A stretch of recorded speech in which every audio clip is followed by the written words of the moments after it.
बड़ी खबर, यूपी में सहारनपुर और प्रयागराज में बड़ा हंगामा हो रहा है। लगातार आपको हम दिखाएंगे तस्वीरें टीवी 9 भारतवर्ष पर, जहां सहारनपुर और प्रयागराज में पुलिस पर पथराव किया गया है। साथ ही आपको बता दें, नुपुर के बयान के बाद प्रदर्शन के दौरान ही यहां पर पत्थरबाजी शुरू हो गई और इस बीच तस्वीरें आपके सामने कैसे हालात को काबू में करने के लिए भारी सुरक्षा बल की मौजूदगी यहां पर नजर आ रही है। मेरे सहयोगी दिनेश भी इस वक्त हमारे साथ जुड़ चुके हैं। इस बड़ी खबर पर अपने संवाददाताओं से अपडेट लें, उससे पहले ये दो तस्वीरें एक साथ आपके सामने हैं और इन दो तस्वीरें सहारनपुर और प्रयागराज की, जहां पर बिल्कुल सामान्य हालात बने हुए हैं, क्योंकि यहां पर विरोध प्रदर्शन जब सड़क पर शुरू हुआ तो पुलिस को बल प्रयोग करना पड़ा। यहां तक कि पहले कोशिश ये की जा रही थी कि किसी तरीके से इन सभी लोगों को, सड़क पर मौजूद इन सभी लोगों को खदेड़ा जा सके, यहां से हटाया जा सके, लेकिन जब ये इतने पर भी नहीं माने तो पुलिस पर उन्होंने पथराव शुरू कर दिया, जिसके बाद सुरक्षा बल के जितने भी लोग यहां पर मौजूद थे उन्होंने लाठियां भांजी। अब अलग अलग इलाकों से आ रही तस्वीर आपके सामने, प्रयागराज में अंदर गलियों तक ये लोग मौजूद नजर आए,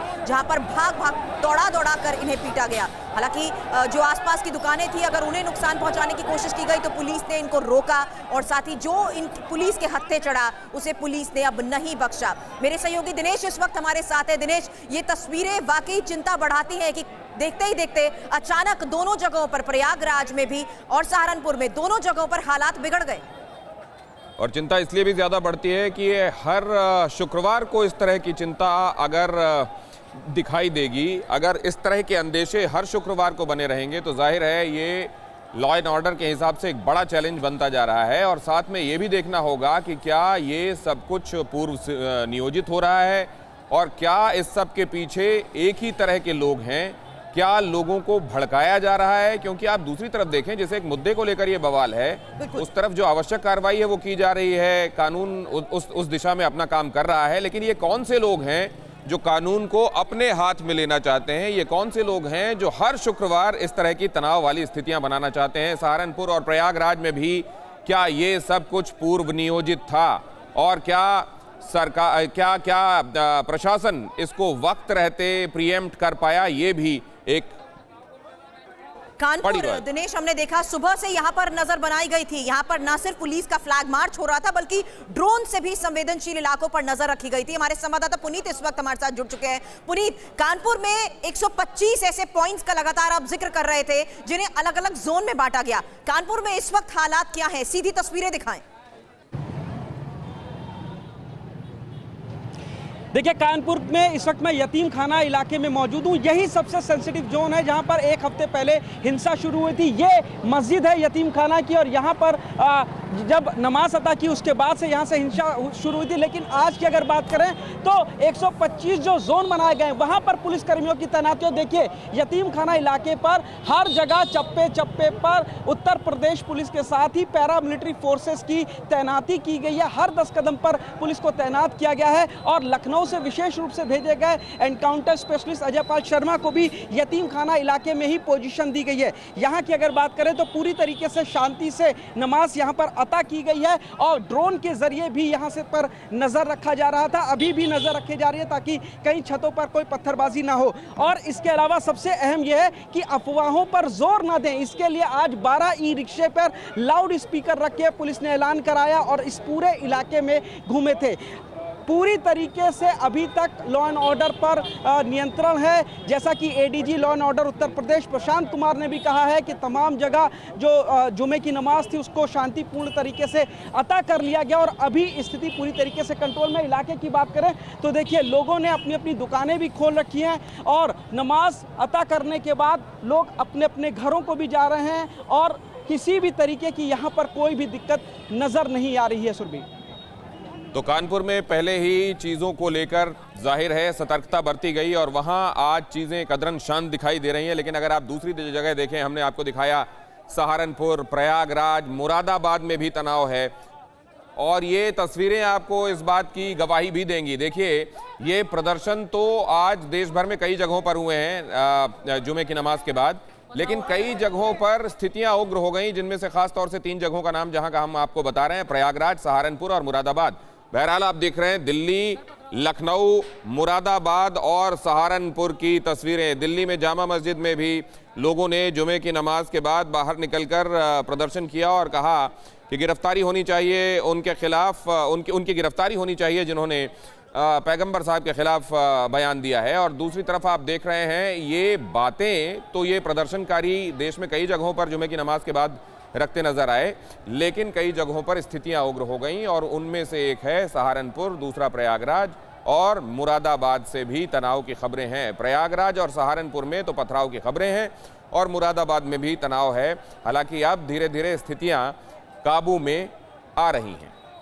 और इस बीच हमने कानपुर में देखा किस तरीके से पहले ही धारा 144 लागू कर दी गई थी। हालांकि नमाज को देखते हुए यहाँ पर कड़े बंदोबस्त जरूर किए गए थे, लेकिन इस बीच बड़ी खबर ये आ रही है कि अब जुम्मे की नमाज के बाद कोलकाता में भी प्रदर्शन हुआ है। तो दिल्ली, लखनऊ, सहारनपुर और मुरादाबाद की तस्वीरें तो हमारे सामने हैं, लेकिन अब बड़ी खबर आ रही है कि कोलकाता में भी जुम्मे की नमाज के बाद प्रदर्शन हुआ है। बड़ा सवाल यही है कि शहर शहर हो रहे इस प्रदर्शन के पीछे क्या कोई प्लानिंग है, क्या ये सब कुछ प्री प्लान था? हालांकि ये तस्वीरें अब देखिए, यहाँ पर भी नमाज अदा करने के बाद लोग इसी तरह से सड़क पर मौजूद रहे। हालांकि पुलिस यहाँ पर जो सुरक्षा की तैनाती की गई थी, उन्होंने किसी तरह से इन्हें पहले हटाने की कोशिश की, लेकिन जब इतने पर भी नहीं माने तो सभी एकजुट एक सड़क के बीच चौराहे पर आ गए। और यहाँ पर भी हमने देखा किस तरीके से घंटों इसी तरह से सभी नमाजी सड़क पर मौजूद रहे और प्रदर्शन करते रहे। तो कुल मिलाकर अगर आपको इस मामले में हम इस वक्त के अपडेट्स ब्रीफ करें तो उसमें प्रयागराज से खबर आ रही है वो ये कि घरों से पुलिस पर पथराव किया गया और फिर बदले में पुलिस ने भी बल प्रयोग किया है। मैं आपको बीच में रोकना चाहूंगी, इन तस्वीरों पर गौर करें। कौन नहीं कह सकता कि बाइक पर इस तरीके से झंडे लहराते हुए आगे बढ़ना, पोस्टर्स लेकर सड़क पर उतरना, ये सब कुछ प्लान नहीं है? ये सब कुछ प्लान्ड है। और उसमें भी देखिए एक मोटरसाइकिल में 3-3 सवार बैठे हुए हैं।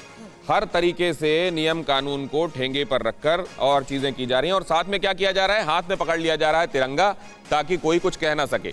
यहां पर आप देखें, और सहारनपुर में भीड़ इतनी उग्र हो गई कि पुलिस को लाठीचार्ज करना पड़ा। जवाब में दूसरे समुदाय के लोगों ने पत्थरबाजी की। हालांकि अब वहां स्थितियां कंट्रोल में बताई जा रही हैं। और इस बारे में ADG law and order Prashant Kumar ने भी बताया कि सहारनपुर में भीड़ ज्यादा हो गई थी, लेकिन अब स्थितियां काबू में हैं। प्रदेश में भले ही ये दावा किया जा रहा हो कि हालात को काबू में करने की कोशिश की जा रही है, लेकिन कोलकाता की ये तस्वीरें और चिंता जरूर बढ़ा रही हैं, क्योंकि यहाँ पर देखिए बैनर पोस्टर जिस तरीके से इन्होंने हाथ में लिया हुआ है। और ऐसा नहीं है कि सिर्फ एक ही ऐसी जगह हो जहां पर जुम्मे की नमाज अदा की गई हो, शहर दर शहर हर जगह आज शुक्रवार का दिन होने की वजह से जुम्मे की नमाज अदा की गई। अब ये तस्वीरें और चिंता और चैलेंजेस इसलिए बढ़ाते हैं क्योंकि यहाँ पर नहीं बख्शा गया उन तमाम लोगों को। ये लाइव तस्वीरें हम दिखा रहे हैं किस तरीके से सड़क पर मौजूद इन लोगों ने लगातार पुलिस जो वहां पर थी, जो हालात को काबू में करने की कोशिश कर रही थी, उन पर पथराव शुरू कर दिया। यहां तो अभी इस वक्त कोलकाता की तस्वीरें हम आपको दिखा रहे थे और देखिए अलग अलग जगहों पर किस तरीके से ये प्रदर्शन उग्र होता दिखाई दिया और प्रदर्शनकारी हाथ में पत्थर लेकर पुलिस पर पत्थर बरसाने लगे। वो लोग जो वहां लॉ एंड ऑर्डर मेंटेन करने के लिए मौजूद थे, उनके ऊपर पत्थरबाजी है। TV9 भारतवर्ष की एक्सक्लूसिव तस्वीरें जो यहां आप देख रहे हैं, और उसमें बहुत स्पष्ट नजर आ रहा है कि वो युवा हों या महिलाएं या बच्चे, एक साथ मिलकर पत्थरबाजी की जा रही है। पुलिस के ऊपर पत्थर फेंके जा रहे हैं और आप लगा रखा है, चेहरा ढक रखा है, यहां तक कि बच्चे भी इसमें शामिल हैं। ये प्रयागराज की तस्वीरें हैं और जैसा हम आपको पहले बता रहे थे कि वहां घरों से, गलियों से पुलिस पर पत्थर फेंके गए हैं और उसके बाद पुलिस ने इन प्रदर्शनकारियों को खदेड़ा है। अगर आप देखेंगे ध्यान से, और ये फुटेज जब प्ले होनी शुरू हुई, अगर आपने शुरू में ध्यान दिया हो तो लोग पत्थर फेंक रहे थे और उसमें हर एक आयु वर्ग के, हर एक जेंडर के लोग शामिल थे। और यहाँ पुलिस के ऊपर पथराव और बदले में फिर पथराव के बाद पुलिस ने उनको खदेड़ा। अब स्थितियां हालांकि पहले के मुकाबले कंट्रोल में दिखाई दे रही हैं और बताई जा रही हैं। इधर देखिए, ये दोनों तस्वीरें ही आपको दिखाई दे रही हैं, पुलिस बल प्रयोग करते हुए, लेकिन उससे पहले क्या किया गया पुलिस के साथ वो आपको इन तस्वीरों में दिखाई दे रहा है। TV9 भारतवर्ष पर ये एक्सक्लूसिव तस्वीरें।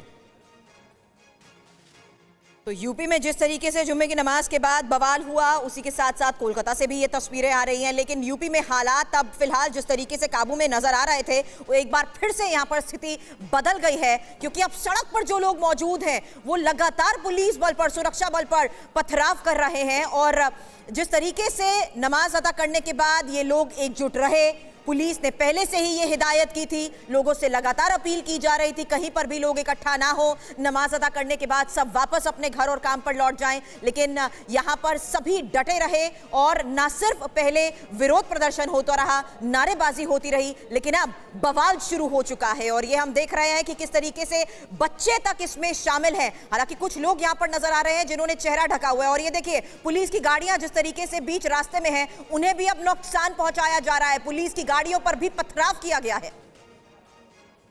पुलिस की गाड़ी, ये पुलिस की गाड़ी का शीशा टूटा हुआ आपको नजर आ रहा है। पुलिस की गाड़ी पहचान कर उस पर पत्थर बरसाए जा रहे हैं, पुलिस वालों पर पत्थर बरसाए जा रहे हैं और ये सब हो रहा है प्रदर्शन के नाम पर।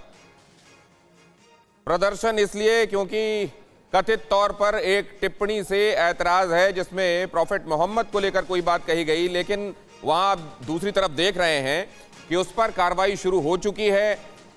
वो कार्रवाई से संतुष्ट नहीं है, अपने हिसाब से कार्रवाई चाही जा रही है और उसमें आप देख रहे हैं जुमे को खास तौर से, जुमे की नमाज के बाद ये तनाव अब लगभग हर शुक्रवार को ये अंदेशे बने रहते हैं और इस बार भी वही हुआ जो पिछले शुक्रवार को हुआ था। और इस बार हालांकि वो जगह तुलनात्मक रूप से शांत है जहां से सब की शुरुआत हुई, लेकिन बाकी जगहों पर ये तनाव व्याप्त है। कई जगहों पर ये प्रदर्शनकारी उग्र भी हो गए और उन्होंने पत्थरबाजी भी की। पर और गौर करें, इन तस्वीरों पर और गौर करें तो ये एक रेजिडेंशियल एरिया लग रहा है, यानी घरों में भी जो लोग मौजूद हैं वो यहाँ बीच रास्ते से निकल रहे सुरक्षा बलों पर पथराव कर रहे हैं। एक तरफ जहाँ दूसरी तस्वीर हम देख रहे हैं, सड़क पर जितने लोग मौजूद थे वहां पर पुलिस ने फ्लैग मार्च कर किसी तरह से उन्हें हटाने की कोशिश में पुलिस कामयाब रही, लेकिन दूसरी ये जो पहली हम तस्वीर देख रहे हैं उसमें ये पूरा एक रेजिडेंशियल रिहायशी इलाका नजर आ रहा है और घरों से पुलिस पर पथराव किया जा रहा है। दिनेश, दूसरा सवाल ये कि क्या कानपुर में चीजों को वक्त रहते समझा जा सका था?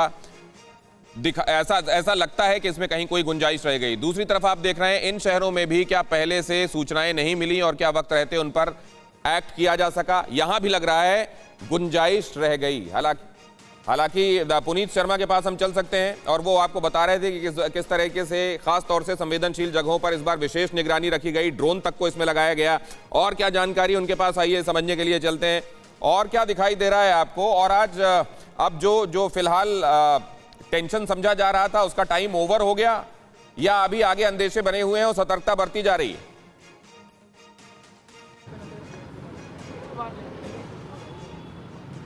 पुनीत, आपको आवाज आ रही हो मेरी तो बताएं क्या देख रहे हैं आप वहां? जी दिनेश जी बिल्कुल, लगभग 1:15 बजे के आसपास यहाँ पर जुम्मे की नमाज को अता किया गया था और उसके बाद से पूरी तरीके से शांति है। दिनेश, सबसे इंपॉर्टेंट ये है कि देश के अलग अलग जगहों पर विरोध प्रदर्शन हो रहे हैं, लेकिन यतीम खाना जहाँ से इस हिंसा की शुरुआत हुई थी पिछले हफ्ते, वहाँ पर जनजीवन देखिए पूरी तरीके से सामान्य है, लोग आ जा रहे हैं। ये आपको यतीम खाने पर मस्जिद दिखाई दे रही है, यहाँ पर लोगों ने नमाज अता की और उसके बाद जो सड़क है उस पर लोगों का आना जाना पूरी तरीके से मौजूद। और आपको दिखाना चाहूंगा पैरामिलिट्री फोर्सेस ऐसे हर जगह चप्पे चप्पे पर इधर मौजूद है। पुलिस की यहाँ पर तैनाती की गई है और इसीलिए किसी भी तरीके की जिस तरीके से हालात उत्तर प्रदेश के दूसरे जिलों में अब बदल रहे हैं, ऐसे में कानपुर में दोबारा किसी तरीके की कोई अप्रिय घटना ना हो, इसके लिए यहाँ पर 24 घंटे के लिए यहाँ पर पुलिस को चप्पे चप्पे पर हर 10 कदम की दूरी पर तैनात किया गया और अधिकारी इस चीज़ को लेकर काफ़ी ज़्यादा संजीदा नजर आ रहे हैं कि उत्तर प्रदेश के दूसरे जिलों में जो हालात हुए उसको लेकर के लगातार बैठकों का दौर भी आला अधिकारियों का यहाँ कानपुर में जो स्पॉट था वहां पर लगातार जारी है। दिनेश, लेकिन यहां जो ये बताया जा रहा था कि शांति समितियों के साथ बैठक होगी, बेकनगंज में, परेड में, चमनगंज में, इन तमाम जगहों पर यतीम खाना, यहां सब जगह आपने देखा क्या शांति समितियों के साथ बैठक और वो कारगर लग रही है क्या? जी बिल्कुल, जाहिर तौर पर कल डीएम और पुलिस कमिश्नर ने धर्मगुरुओं के साथ मिलकर के बैठक की। धर्मगुरुओं ने यह आश्वासन दिया था कि वो अपनी कमेटियां बनाएंगे जो कि इलाकों में जाएंगे और उसके बाद लगातार पिछले 3 दिन से भी हर थाने में पीस कमेटी की लगातार बैठक चल रही है। हमने इस पूरे कमेटियों की बैठकों को कवर किया और उसका असर अभी तक की अगर बात करें तो पूरी तरीके से दिख रहा है। लोग अपने घरों में हैं, अपने काम कर रहे हैं, दुकानों पर हैं और जो पुलिस है वो इस तरीके से हर जगह चप्पे चप्पे पर मौजूद है। ये आशंका जो जताई जा रही थी कि हो सकता है जुमे की नमाज के बाद कुछ उपद्रवी सामने आए, लेकिन ऐसा कुछ नहीं हुआ। पुलिस की चौकसी, उनकी स्ट्रेटेजी के चलते अभी तक कानपुर में हर जगह शांति है। 125 संवेदनशील इलाके बनाए गए थे और वहां पर हैवी फोर्स को डिप्लॉय किया गया था, वज्र वाहनों को भी खड़ा किया गया था। परवाह देश की, सोमवार से शुक्रवार रात 10 बजे TV9 भारतवर्ष पर।